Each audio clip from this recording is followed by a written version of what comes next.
Doctor மோகன், மூட்டு தேய்மானம் ஆயிட்டா மூட்டு மாற்று சர்ஜரின்னு சொல்றாங்க. அதாவது டோட்டல் ரீ ரீப்ளேஸ்மெண்ட். அது என்ன, மூட்டை முழுசா மாத்துவாங்களா? அப்படின்னா என்னங்க சார்? அது அப்படி கிடையாது.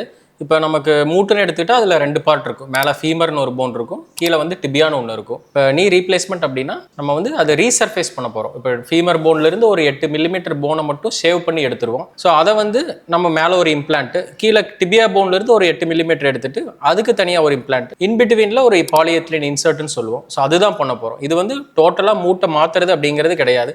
அந்த தேஞ்சு போன பகுதியை மட்டும் எடுத்துட்டு அதுக்கு உண்டான திக்னஸ்க்கு மட்டும் நம்ம இம்ப்ளான்ட் வச்சுட்டு பண்ண போற சர்ஜரி. அதாவது மேலையும் கப்பு கீழையும் கப்பு மாதிரி வச்சு மாத்திர மாதிரியா? ஸோ அது மேலே ஒரு 8 மில்லிமீட்டர் திக்னஸ்ல இருக்கும், கீழே ஒரு 8 மில்லிமீட்டர் திக்னஸ்ல இருக்கும். நடுவில் வந்து பாலிஎத்திலின்னு சொல்லுவோம். ஸோ அது வந்து அது நடுவில் இருக்கிறனால தான் மூவ்மெண்ட் வந்து ஃப்ரீயா நடக்கும். எல்லாருக்கும் டவுட் வருது, எந்த மெட்டல்ல போடணும்ட்டு. சில பேர் கோல்ட்ல பண்ணணும்னு சொல்லுவாங்க, சில பேர் டைட்டன் சிலிகான்ல பண்ணணும்னு சொல்லுவாங்க. எல்லா மெட்டலுமே நமக்கு அதோட லாங்கிவிட்டி வந்து நல்லா இருக்கும் சார். பட் எது யூஸ் பண்ணாலுமே நமக்கு ஒரு 15 இயர்ஸ் வரைக்கும் நமக்கு அதோட வேலிடிட்டி. சில பேருக்கு கால் தேய்மானம் ஆகும்போது முட்டியும் வளையுதுன்னு சொல்லுவாங்கல்ல, அந்த வளைவு எதனால வருது, இதன் எப்படி நம்ம தடுக்கிறது? அதை இப்போ நீ ஆர்த்ரைட்டிஸ் வந்து 4 ஸ்டேஜஸ் இருக்கு. அது ஸ்டேஜ் 4 தான் அட்வான்ஸ்டு ஸ்டேஜ்னு சொல்லுவோம். ஒரு சில ஸ்டேஜ் 4 போயும் அதை கண்டுக்காம விட்டுருவாங்க. ஸோ அந்த ஸ்டேஜ் ஆகும்போது நமக்கு பெண்ட் ஆகும். அதுக்கு எந்த ட்ரீட்மெண்ட்டும் எடுக்காம நடந்துட்டே இருக்காங்கன்னா அது வந்து ரொம்ப பெண்ட் ஆகும்.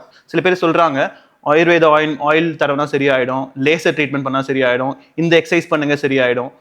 அதெல்லாம் உண்மையா? அது எந்த அளவுக்கு நம்ம பார்க்கணும்? பெர்மனன்ட் சொல்யூஷன் நம்ம சொல்ல முடியாது. அது எல்லாமே வந்து நம்ம சர்ஜரி பண்ணாம தள்ளி போடுறதுக்காக யூஸ் பண்ற ஒரு மெத்தட் தான். அடுத்த ஸ்டேஜுக்கு போகாமல் அந்த டியூரேஷனை மட்டும் நம்ம ப்ரொலாங் பண்ண முடியுமே தவிர முட்டி தேய்கிறத கண்டிப்பாக கம்ப்ளீட்டாக வந்து நம்ம ஸ்டாப் பண்ண முடியாது. அதுவும் ஸ்டேஜ் 4 போயிடுச்சு அப்படின்னா கண்டிப்பாக நமக்கு அது சர்ஜரி தான் பெர்மனன்ட் சொல்யூஷனாக இருக்கும்.